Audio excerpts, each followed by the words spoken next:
What's up, everybody? It's Chris Curls. This is the Highest Underground Show, and I'm back with you today reading the third chapter of The Iron Curtain Over America by John Beatty. Like I said, I still need to learn how to pronounce this guy's name. Y'all write in, how do you think you pronounce that? Beatty is always with two T's, right? So this is Beatty? I'm not sure. Like Warren Beatty?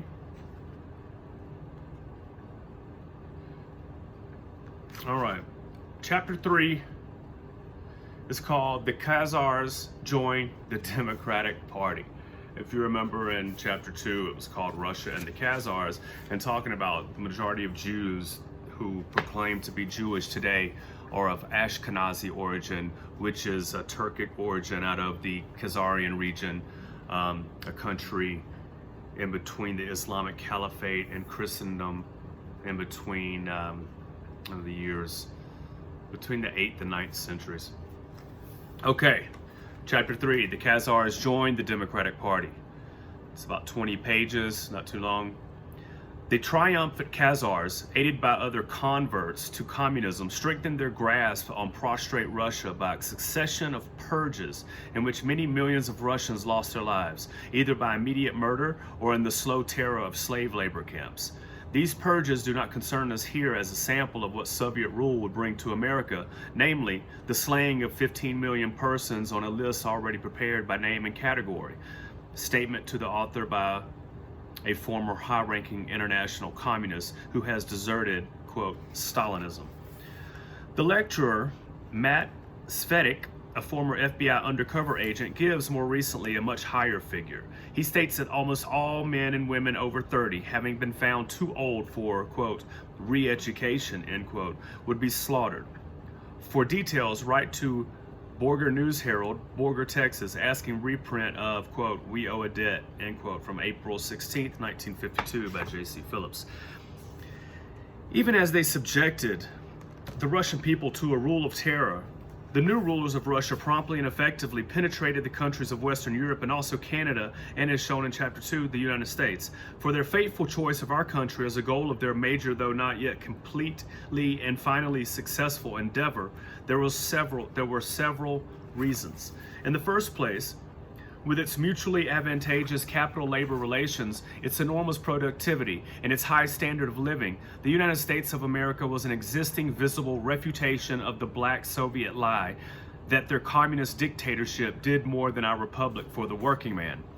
The idea that the, quote, capitalistic, end quote, democracies, Britain and America, were formidable obstacles to the spread of communism and had to be destroyed, was expressed many times by Soviet leaders and notably by Stalin in his great address to the 18th Congress of the Communist Party. I think that was in Moscow on March 10th, 1939. This elaborate official statement of Soviet policy was made before the outbreak of World War II and nearly 3 years before our involvement, and was trumpeted rather than hidden under a bushel. It can therefore be safely predicated that our State Department, with its numerous staffs, offices, bureaus, and divisions, was promptly aware of the contents of this speech and of the Soviet goal of overthrowing our, quote, capitalist democracy, end quote. So the United States knew about this policy that the Soviet Union had, and we still teamed up with them in World War II to fight other white Christians, which is basically what we did. The second reason for large-scale communist exploitation of the United States was our traditional lack of any laws prohibiting or regulating immigration into the United States, and our negligence or politics in enforcing immigration laws when they had been passed. Quote, the illegal entry of aliens into the United States is one of the most serious and difficult problems confronting the Immigration and Naturalization Service. Since the end of World War II, the problem of illegal entry has increased tremendously. There is ample evidence that there is an alarmingly large number of aliens in the United States in an illegal status. Under the Alien Registration Act of 1940, some 5 million aliens were registered, end quote. That was from the Immigration and Naturalization Systems of the United States, pages 629 and 630. The third, I like how this guy does that. He lists his sources in the book, so you don't have to go back and I think you can go back to the index and see, but he lists them right there, the page number, the date, he does that a lot. He lists his sources, which is really, that's that old school journalism where they list, if they tell you something, they tell you who said it. They don't just say, experts say, well, scientists say, leading experts agree. Which ones? Because I'm going to tell you right now, leading experts on climate change say that humans aren't causing, the rise in CO2 isn't harmful. There's only these 97% of scientists all agree. That number's been debunked. That's the stupidest thing ever. And 97% of scientists do not agree and are on consensus on that man is causing climate change. Of course we affect climate, but is anything happening bad in our climate right now? No, not at all. Okay. The third principal reason for the communist exploitation of the United States was the absence of any effective policy regarding resident foreigners, even when their activities are directed toward the overthrow of the government. Thus, in 1950, several hundreds of thousands of foreigners, among the millions illegally in this country, were arrested and released for want of adequate provisions for deporting them. As shown in Chapter 2 above, persons of Khazar background or traditions had entered the United States in large numbers in the waves of immigration between 1880 and the outbreak of World War I in 1914. The Soviet seizure of Russia took place in 1917, however, and the heyday for communist-inclined immigrants from Eastern Europe was the 5-year period between the end of World War I, so in 1919, and the passage of the 1924 law restricting immigration. Recorded immigrants to this country in that brief span of time amounted to approximately 3 million, and large numbers of the newcomers were from Eastern Europe. Most significantly, with communism in power in Russia, many of these new immigrants were not only ideologically hostile to the Western Christian civilization, of which America was the finest development, but were actually agents of the new rulers of Russia. So all of these European Jews that came over, remember, Jews from the United States and Britain went into Russia, got the other Jews, overthrew the Russian government, took it over, and then they started immigrating people here because we were allies with them, supposedly.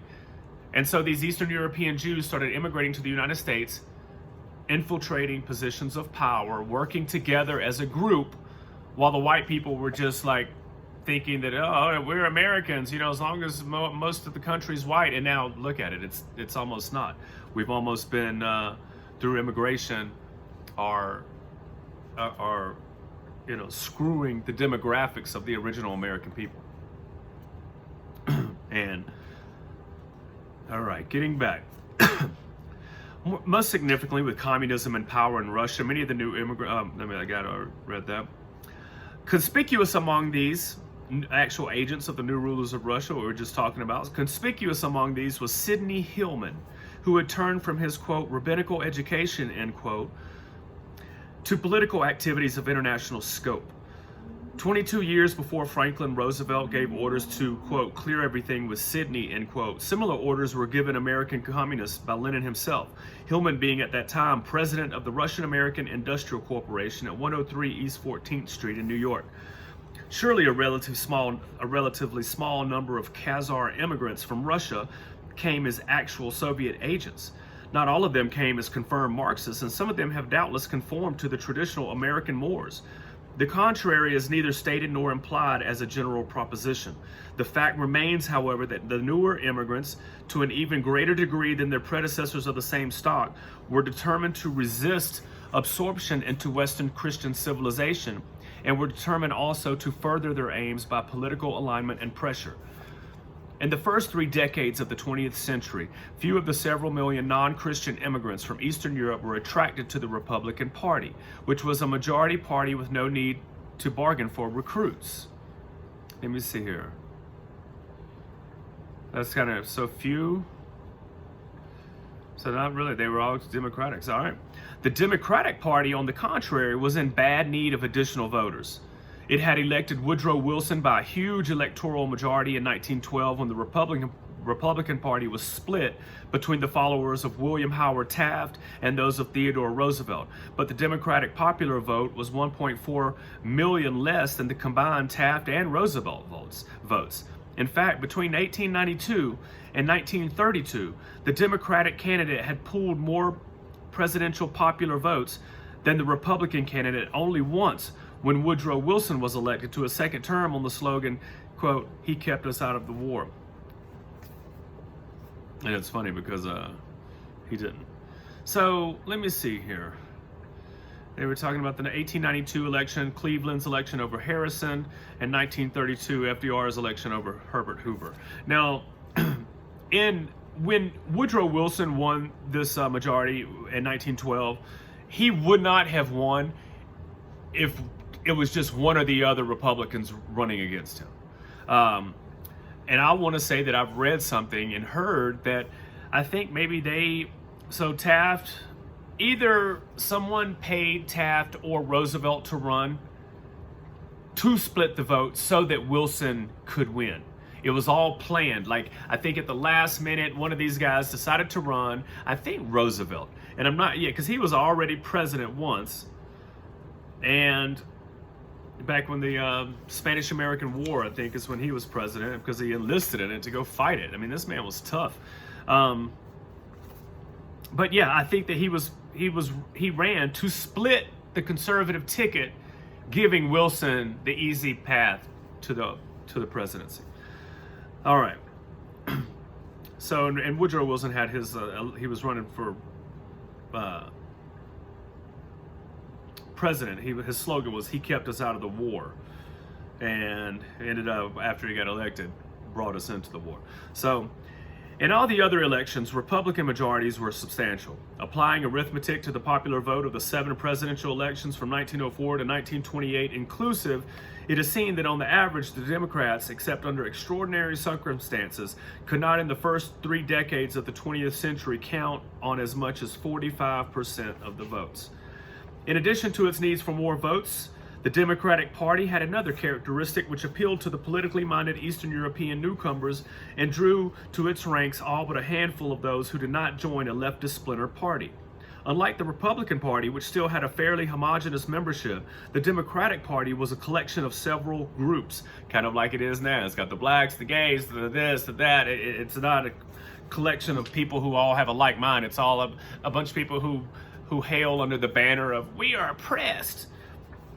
All right. Quote, "The Democratic Party is not a political party at all. It's a marriage of convenience among assorted bedfellows, each of whom hates most of the others," end quote. That was by William Bradford Huey in an article, "Truman's Plan to Make Eisenhower President," from Cosmopolitan Magazine from July 1951, page 31, if you want to go look it up. Okay. Sorry, got a little phlegm in my throat here. I know it's gross. Ugh. All right. In the early part of the 20th century, the 2 largest components of the Democratic Party were the rural Protestant Southerners and the urban Catholic Northerners, who stood as a matter of course for the cardinal principles of Western Christian civilization, but otherwise had little in common politically except in opposition, chiefly because of vanished issues, to the Republican Party. The third group, which had been increasing rapidly after 1880, consisted of Eastern Europeans and other, quote, liberals, end quote, best exemplified perhaps by the distinguished Harvard Jew of Prague stock, Louis Dimbitz Brandeis, whom President Woodrow Wilson, for reasons not yet fully known by the people, named to the United States Supreme Court. I know why Woodrow Wilson appointed Brandeis to the Supreme Court. It's because Woodrow Wilson was controlled by a powerful Jew named Samuel Untermyer, and Untermyer had paid a lot of money for Woodrow Wilson's campaign and also for other things, and it was said that Untermyer gave Woodrow Wilson the, "Hey, put this guy on," and of course the puppet did what he was told. All right. This man, at once so able and in his legal and other attitudes so far to the left for the America of 1916, deserves attention as a symbol of the future for the Democratic Party and through that party for America. Let me see here. Well, so he was a pretty leftist leaning, Wilson practically a communist probably. According to the Universal Jewish Encyclopedia, there was a, quote, historical battle, end quote, in the Senate in regard to Brandeis' radicalism and his, quote, his alleged lack of judicial temperament, end quote. These alleged qualities provoked opposition to the nomination by 7 former presidents of the American Bar Association, including ex-Secretary of State Elihu Root and ex-President William Howard Taft. Despite the opposition, the nomination was confirmed by the Senate in a close vote on June 5, 1916. This was one of the most significant days in American history, for we had, for the first time since the first decade of the 19th century, an official of the highest status whose heart's interest was in something besides the United States. An official, moreover, who interpreted the law not as the outgrowth of precedent, but according to certain results desired by the interpreter.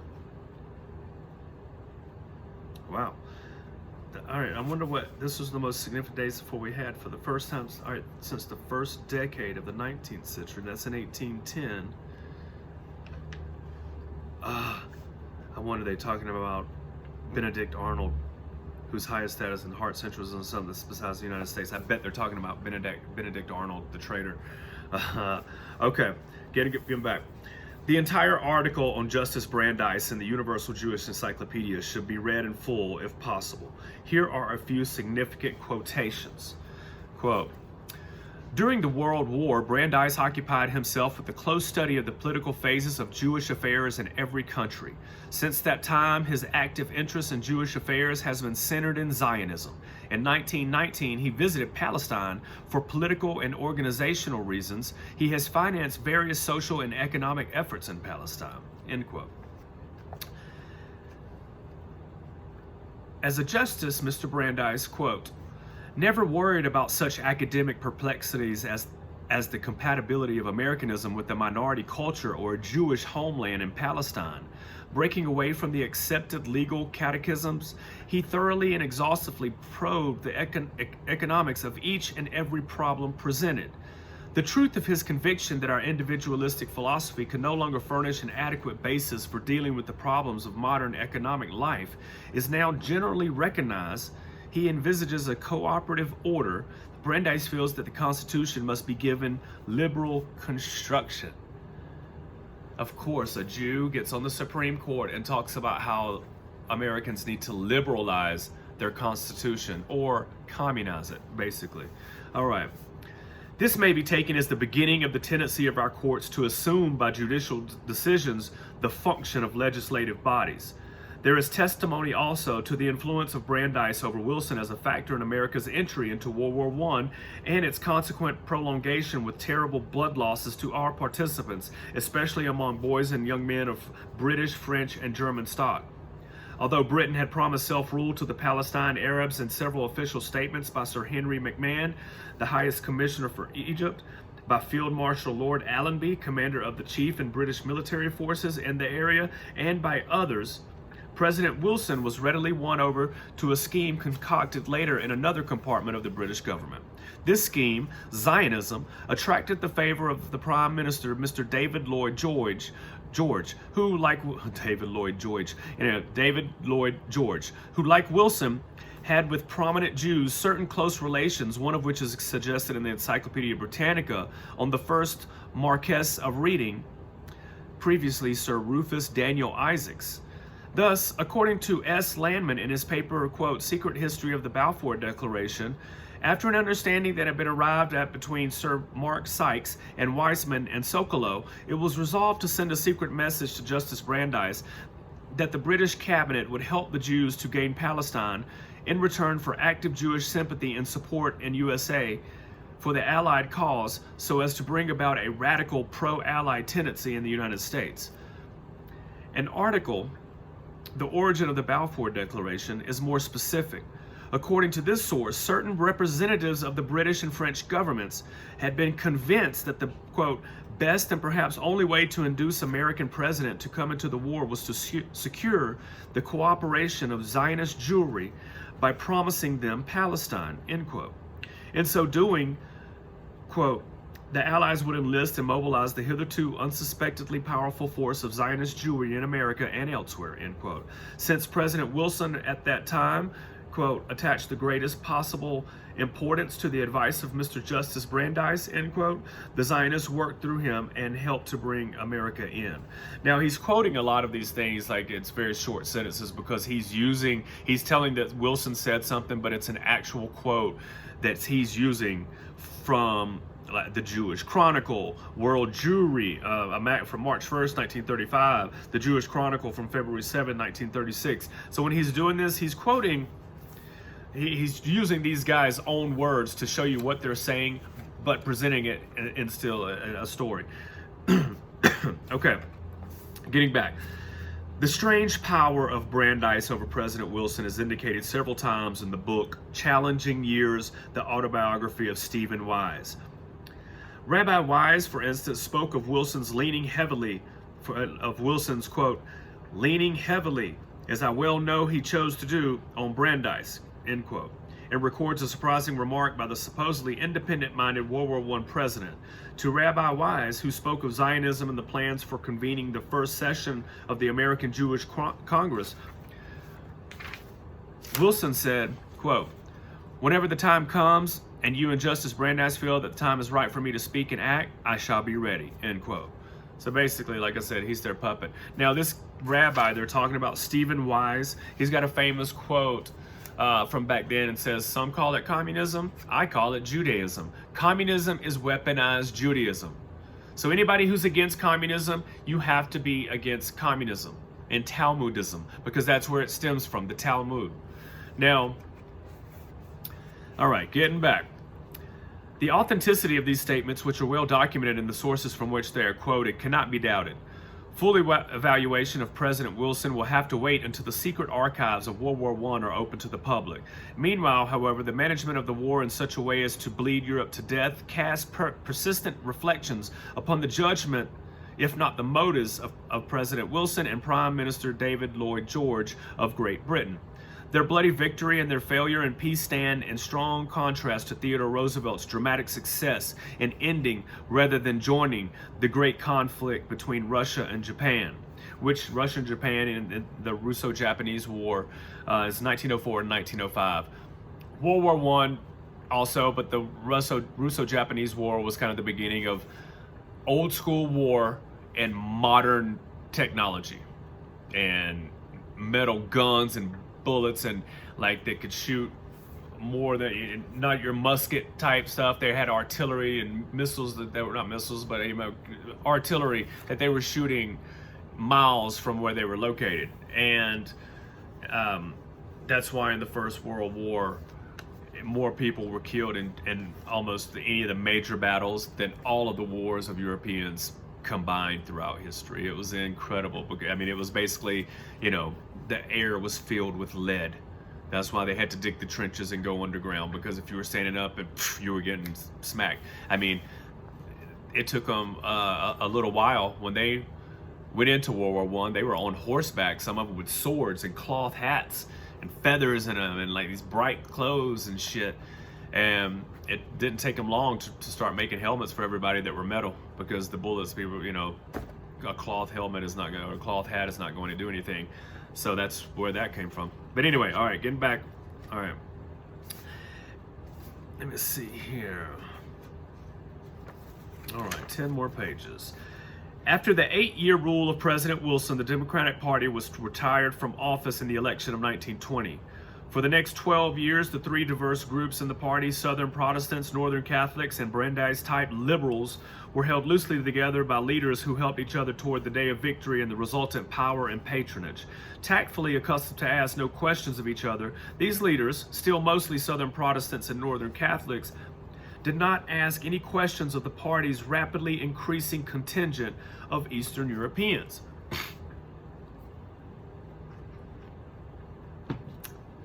Thus, the astute 20th century immigrants of Eastern European origin continued to join the Democratic Party, in which everybody was accustomed to strange bedfellows, in which a largely non-Christian third force was already well entrenched. Parenthetically, the best description of the National Democratic Party as it existed from the time of Franklin Roosevelt's first term and on into the early 1950s is probably that of Senator Byrd of Virginia.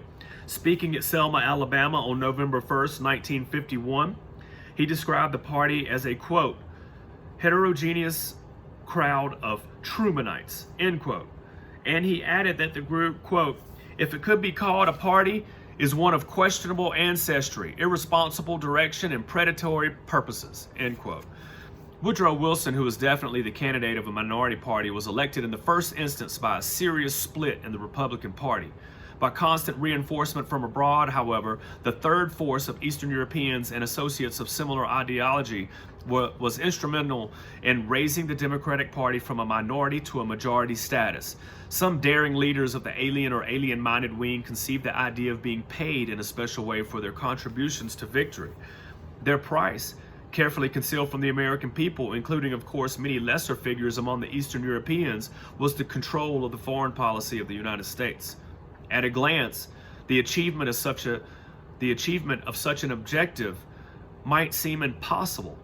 In fact, however, it was easy because it happens under our practice that the entire electoral vote of a state goes to the candidate whose electors poll a majority of the popular votes of the state. With the population of older stock somewhat evenly divided between the Republican and Democratic parties, a well-organized minority can throw enough votes to determine the recipient of the electoral vote of a state. This, quote, the states having the largest numbers of Jews are New York, Pennsylvania, Illinois, New Jersey, Massachusetts, Ohio, California, and Michigan, end quote. That was from the Immigration and Naturalization Systems of the United States, page 154. These, of course, are the, quote, doubtful states with a large electoral vote, end quote. So these like what we call now the swing states. Although the only swing state out of this whole group now is Michigan, Pennsylvania, Illinois, Ohio. I mean, New York, New Jersey, Massachusetts, California, and Michigan are all, not Michigan, but California, they're all blue. Ohio, I'm not sure what Ohio does, but it's probably a swing state still. But all right. Thus, when the ship of patronage came in with the election of Franklin Delano Roosevelt in 1932, the Democrats of the old tradition, whether Southern Protestants or Northern Catholics, wanted dams, bridges, government buildings, and other government finance projects in their districts. They wanted contracts for themselves and their friends, and they wanted also a quota of safe tenure positions such as federal judgeships. Neither group of old-time Democrats had many leaders who specialized in languages or in the complex subject matter of foreign affairs, and neither group objected to the seemingly modest interests of certain of the party's Eastern European recruits for jobs of sub-cabinet rank in Washington. The first spectacular triumph of the non-Christian Eastern European Democrats was Roosevelt's recognition, less than 9 months after his inauguration, of the Soviet government of Russia. So after the Jews, who were Jews from the United States and Britain, were snuck into Russia and met up with the Bolsheviks and the communist Jews in Russia, overthrew the Russian government, normally our United States would never recognize something like that. Like, we know that Russians are Russians. Like, when you hear Russian Jews, most people never think about the Russians who overthrew the Tsar were Jewish. They weren't Russians. Basically, Russian Jews and international Jews took over that Christian country and persecuted the people, starved 10 to 15 million Ukrainians by taking their wheat. Ukraine is like the breadbasket of Europe. So it grows all the wheat, it grows a lot of food. And it's the breadbasket of Europe is what it's always been called, and it grows all the wheat, so people there, a lot of farmers. Well, after the Jews took over the Russian government after the fall of the Tsar in 1917, they basically starved these people. There was in the 1930s and the 1920s, I think, but there's quite a few years where millions of people starved to death. And I don't know if you've ever thought about this, like, what's the worst way to die? They always drowning or burning. They say drowning is scary, but the worst way to die is starvation, because it takes long. It's long and painful. Burning to death, your body probably goes into shock and you don't feel the pain. Drowning, as soon as you're dead. It's that point while you're holding your breath and freaking out. That's the most agonizing part about drowning. But it's starving to death. So they starved these Christian Ukrainians, took all of their wheat. They had record harvests. They took it all. Didn't leave any for the farmers and the people. In fact, the little pieces and stuff that the farmers had, they came by what's the word I'm looking for here, and took it from them and didn't let them have it, took their animals, their farm animals, and their farm equipment. I mean, they literally starved these people. And these were Jewish people who controlled Russia who did this. They hate Christians. We are not allies with Jewish people. If you're a Christian person, you are not allies with a Jewish person, especially a Jewish person who follows the Talmud. The Talmud specifically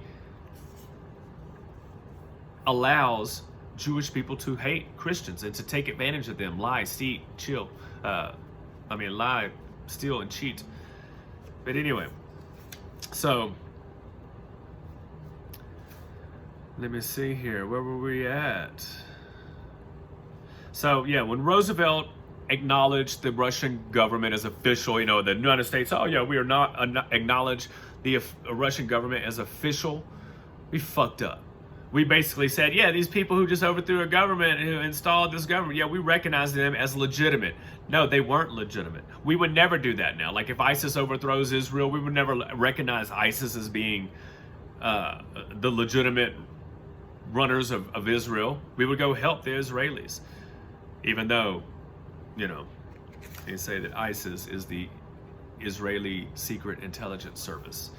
It's all, anyway, we'll get into some more conspiracy theory stuff on that again, but let's get back to this. So, after Roosevelt's recognition, less than 9 months after his inauguration of the Soviet government of Russia, a lengthy factual article, quote, Moscow's Red Letter Day in American History, end quote, by William LeVar in the American Legion magazine, August 1951, gives many details on our strange diplomatic move, which was arranged by Litvinov of Deceitful Smiles and by Henry Morgenthau and Dean Acheson, both proteges of Felix Frankfurter.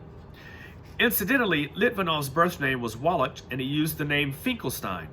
Finkelstein means sparkling stone. Finkel means sparkle, and Stein means stone, and I don't know if it's Hebrew or Yiddish. So it's Finkelstein, sparkle stone. So three of the four persons thus named by Mr. LeVar as influential in this deal were of the same non-Christian stock or association, and the fourth was Dean Acheson, who served as a law clerk of Justice Louis D. Brandeis. Before becoming famous as a Frankfurter boy, I don't know what that, we'll have to see. Okay. The principal, quote, Frankfurter boy, Frankfurter, that's good. I was called Frankfurter boy, quote, is the subject of a most important article in the American Mercury magazine for April 1952. The author, Felix Whitner, says in part, quote, Acheson's record of disservice to the cause of freedom begins at least 19 years ago when he became one of Stalin's paid American lawyers. Acheson was on Stalin's payroll even before the Soviet Union was recognized by the United States.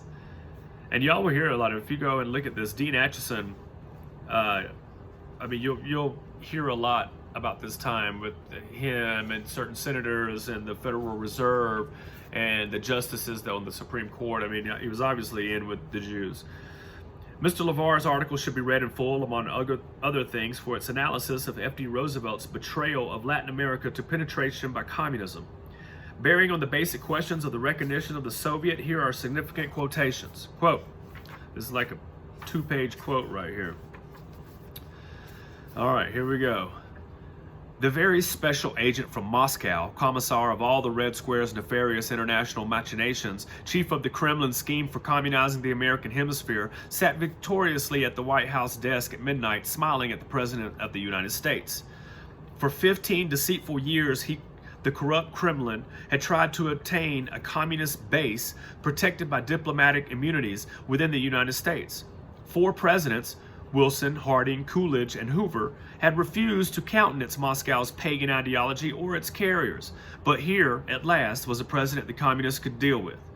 Many patriotic, well-informed Americans in the old Department of State and the American Legion and the American Federation of Labor had begged Franklin Roosevelt not to use his new leadership of the United States for the aggrandizement of an evil, dangerous, and pagan guest, but to send him back to Moscow, red with the blood of the commissar's own countrymen, without a handshake. But Franklin Roosevelt, piqued with the power of his new office, stimulated by the clique of Marxian and Fabian socialists posing as intellectuals and liberals, and by radicals in labor unions, universities, and his own sycophant bureaucracy, had signed his name to the Kremlin's franchise.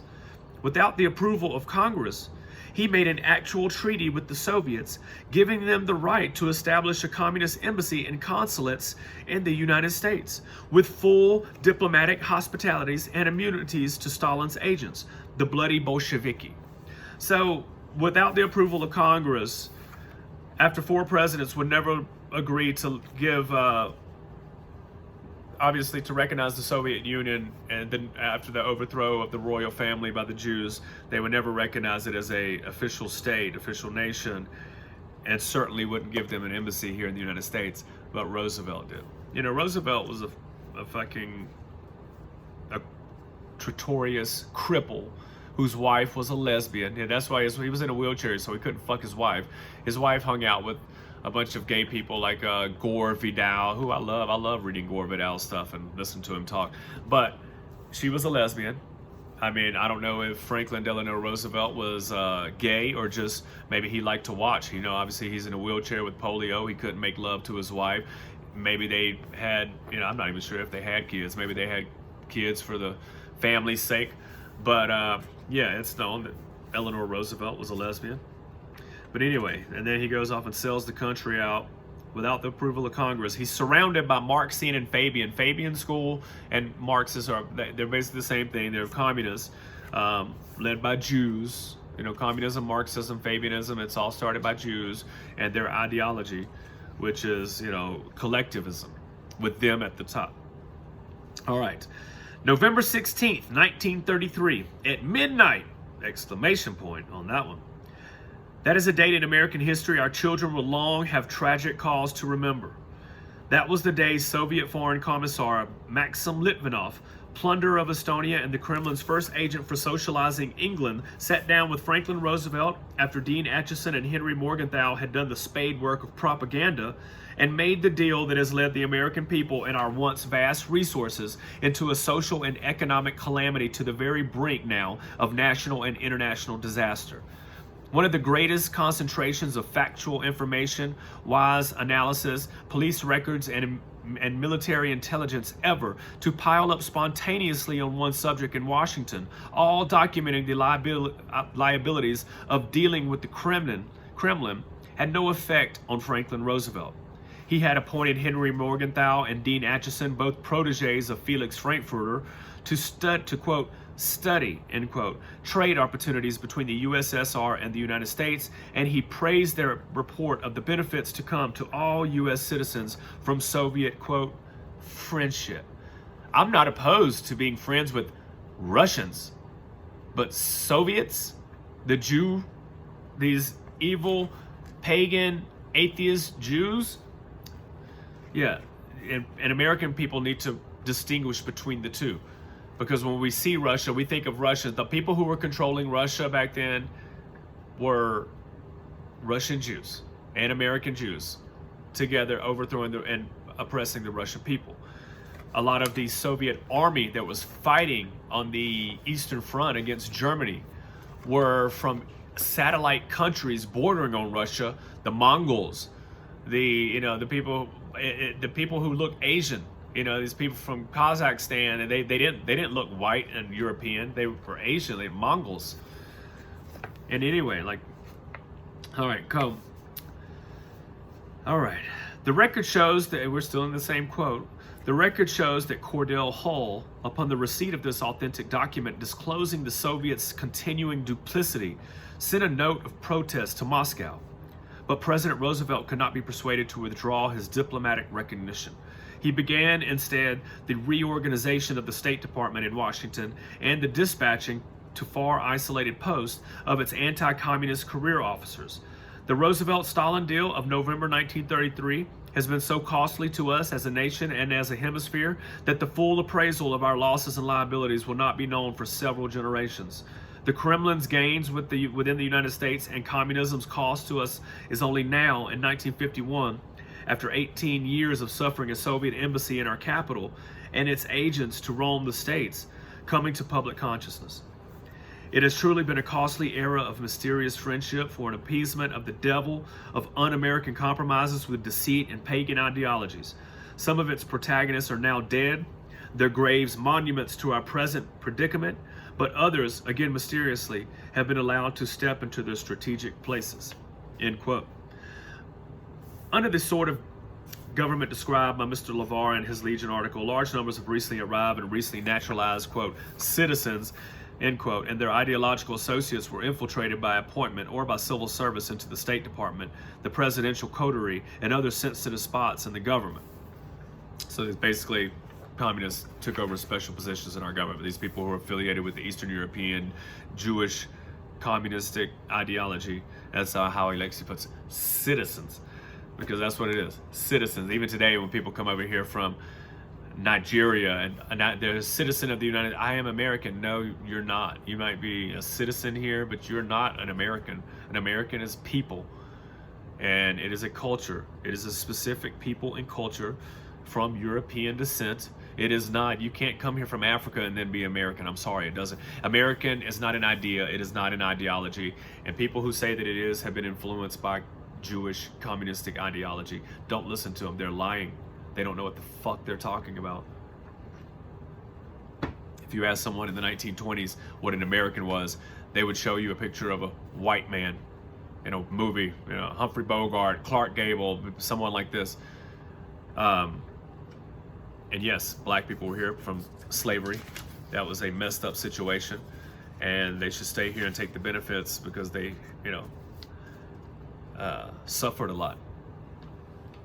But to be able to think that the American people were somehow like just a group of people who decided, oh, we're Christians, we believe in democracy, so now we're all American.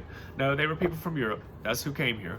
Only white people. This country was created by white people for white people. It was never intended that black people, after being free from slavery, would ever stay here. I'm glad they did, personally, but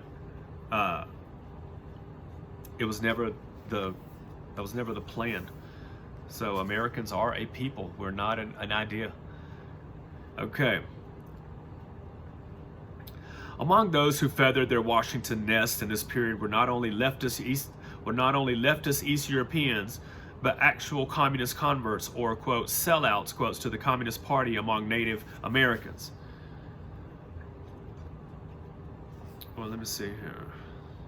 All right, so not only leftist East Europeans, but they were, you know, communist converts or sellouts to the Communist Party among Native Americans. Okay, and I don't mean Native Americans, Indians. They mean regular Americans, white regular Americans. The solicitude of President F.D. Roosevelt for America's communists was constant, as shown in his steady opposition to proposed curbs upon them. Ex-Congressman Martin Dies, former chairman of the House of Representatives Committee on Un-American Activities, bears witness in lectures, one of them heard by the author in 1950, that he was several times summoned to the White House by President Roosevelt and told, with suggestions of great favors to come, that he must stop annoying communists. To the unyielding Dies, Roosevelt's climactic argument was, quote, "We need those votes!" Exclamation point, end quote. A speech on a similar theme by Mr. Dies has been published by the American Heritage Protective Committee. Another speech by Mr. Dies, White House, quote, "White House protects communists in government," end quote, was inserted in the congressional record by Congressman Harold H. Veld of Illinois. The government was infiltrated with, quote, "risk," quote, end quote, from the above described groups of Eastern Europeans and with contaminated Native Americans, but those were not all. After the beginning of World War II, so-called refugees immediately upon arrival in this country were by executive order introduced into sensitive government positions without the formality of having them wait for citizenship and without any investigation of their reasons for leaving Europe.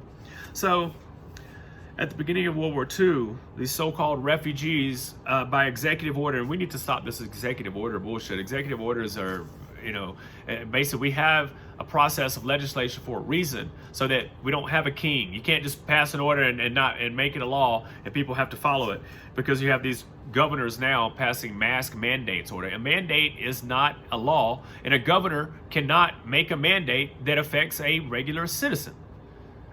He can't. We have a legislature for that. That's why he's not a king. He's a governor. So, all right. The way for this infiltration was paved by an executive order providing specifically that employment could not be denied on the grounds of race, creed, or national origin. Since no form of investigation could be made by the United States in the distant and hostile areas from which these refugees came, and since their number contained persons sympathetic to the Soviet Union, this executive order was a potential, and in many instances a realized death blow to security. Almost as if for a double check against security, the control of security measures in the new atom projects was not entrusted to the expert FBI, but to the atomic officials themselves. In view of their relative inexperience in such matters, in view of the amazing executive order so favorable to alien employees, the atomic officials were probably less to blame for the theft of atomic secrets than the left of center administrations which appointed them. He's saying that the people who let these people get, like, I don't know if you know, so Russians, scientists, and people, these refugees and Eastern European Jews who came here, basically got involved with our atomic bomb programs and rocket programs, and gave Russia the secrets. They gave their people back in Russia, brother Jews back in Russia, our secrets. And he's saying here that, obviously they came here to do a reason. You can't blame them. Who do we blame? Is our, left of center administration and politicians who passed the law that allowed this to happen. And that whole thing, you cannot be discriminated against on creed, race, religion, and well, you need to start being discriminated against. I'm sorry, but you can't say, you can't come to this country and be in a religion or a country that hates my country and expect to work in sensitive positions regarding state secrets or anything. Just get the fuck out. All right. Among those admitted to a proper spot for learning atomic secrets was the celebrated alien, the British subject, but not British-born, Klaus Fuchs, F-U-C-H-S. Fuchs, fuck you, dolphin, fuck you, whale. All right. Other atomic spies, all alien or of alien associations, were named in Chapter 2. Next to the atomic energy employees, the United Public Workers of America offered perhaps the best opportunity for theft of secrets vital to the U.S. defense. This union included a generous number of people of Eastern European stock or connections, among them Leonard Goldsmith and Robert Weinstein, organizers of Panama Canal workers, and both of them said to have definite communist affiliations. This union, whose chief block of members was in Washington, was later expelled by the CIO on charges of being communist-dominated. However, if the U.S. government has shown any signs of being as particular about its employees as the CIO is about its members, the fact has escaped the attention of the author. As the years passed, the infiltration of Eastern Europeans into the government had swelled to a torrent. Many of these persons, of course, were not communists and were not sympathetic with the communist aims. As repeated elsewhere in this book, the contrary is neither stated nor implied. The author's purpose is simply to show that persons of Eastern European stock, or of an ideology not influential in the days of the founding and formative period of our country, have in recent years risen to many of the most strategic spots in the Roosevelt-Truman Democratic Party, and thereby to positions of great and often decisive power in shaping the policy of the United States.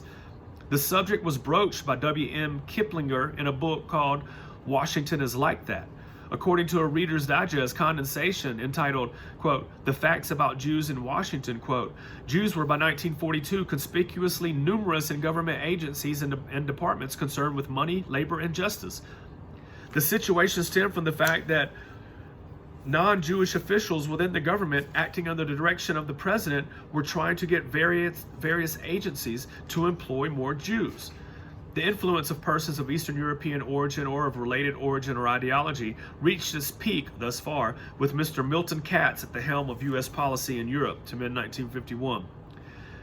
With Mrs. Anna Rosenberg in charge of the manpower of the U.S.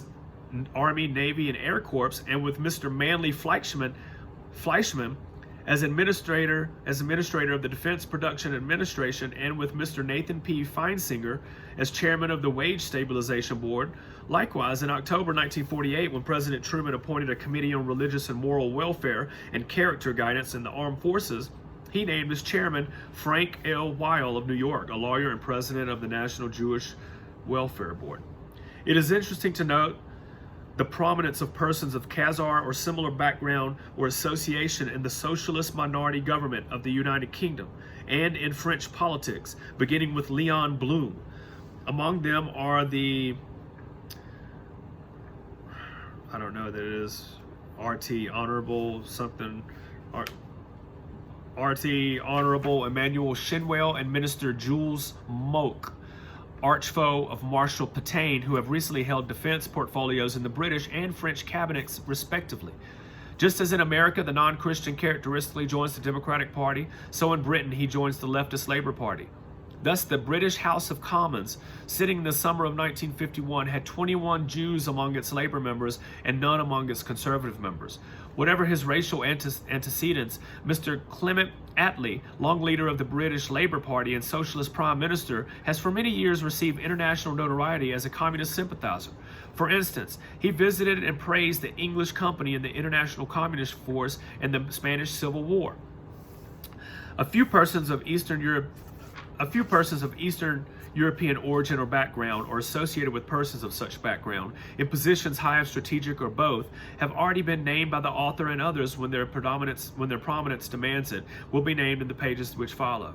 The author hereby assures the reader, again, that no reflection of any kind is intended, and that he has no reason for believing that any of these people are other than true to their convictions.